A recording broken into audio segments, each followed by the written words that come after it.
Pues la finalidad de este taller se basa en prevenir, sobre todo, el consumo de bebidas alcohólicas y también de dar a conocer pues, otras alternativas, como son pues, otro tipo de bebidas más saludables que se pueden hacer propiamente en casa y sobre todo pues, educar también en salud y que conozcan los mitos sobre todo de las bebidas que son poco saludables, sobre todo pues, el alcohol y pues eso, dar a conocer otras alternativas.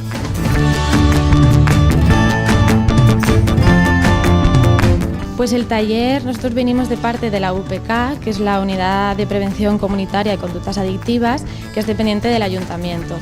Y lo que pretendemos en el taller pues, es dividirlo en dos partes, para que haya una parte pues, un poco más teórica, pero a la vez interactiva, y una parte pues, más práctica, que sería donde se realizarían los diferentes talleres de zumos y batidos.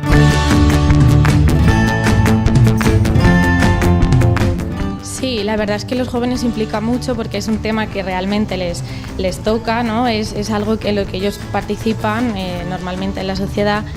Entonces es algo que sí que les resulta atractivo porque son dudas que ellos tienen y vas interactuando y se van pues, desmitificando, y a la vez pues, el hecho de probar los zumos, que es algo que está muy rico y que son las frutas fresquitas, y eso pues sí que les gusta mucho y se implica.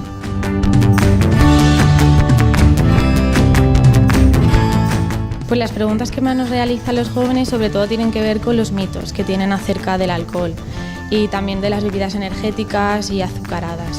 Entonces por eso dedicamos parte del taller a desmitificar y con ellos pues argumentar y intentar sacar el porqué de estos mitos y rebatirlos. Entonces por eso la parte también está del taller, porque es la que ellos más demandan, ¿no?